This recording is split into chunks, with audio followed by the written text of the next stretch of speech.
Sharon, thank you for joining me on this vlog.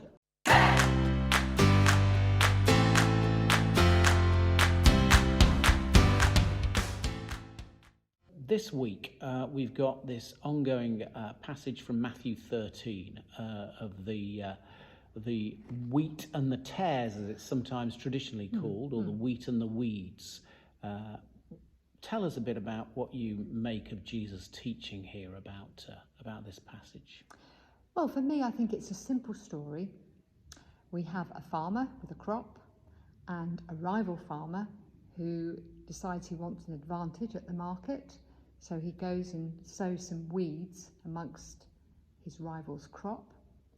And the wise farmer decides, well, actually, I've got these weeds, but I will have to leave them because the roots will be intertwined with the good wheat. And if I harvest it, or if I try and pull out the weeds, I'm going to pull out my good crop as well.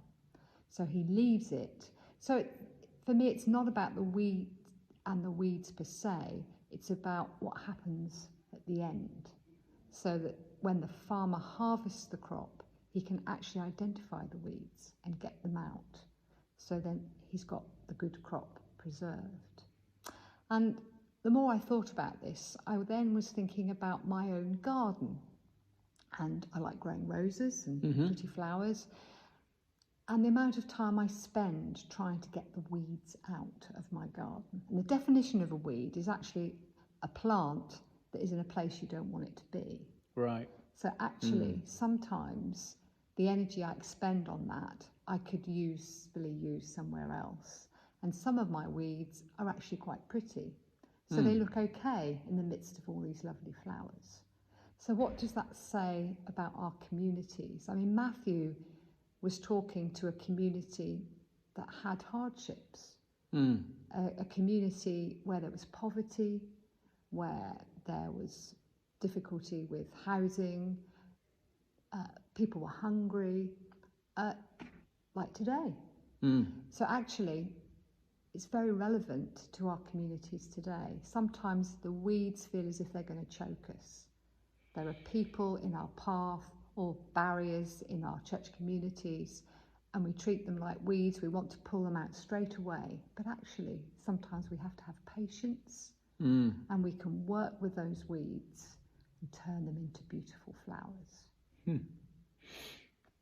Very good, very good.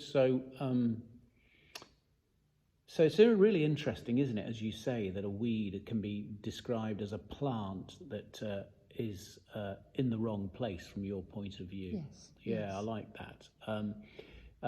If I think, I remember the parable of the trout, as it was called. When I was a management consultant in my youth, the boss said that he was in a French restaurant in the south of France, and the aquarium you could choose your fish from for them to cook for you. Yeah. So he chose this real big bully trout that was kind of like going around headbutting all the other fish. By the time it was on his plate, thoroughly grilled, he looked in the aquarium, and there, sure enough, was another trout bullying away.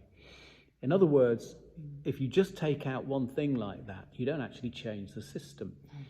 Or I think of Alice in Wonderland's The Red Queen, whose reaction to her jam tarts being nicked was always off with their heads, which resulted in decapitation, but I'm afraid didn't result in the loss of thieves, because the issue, which was the hunger, was still there.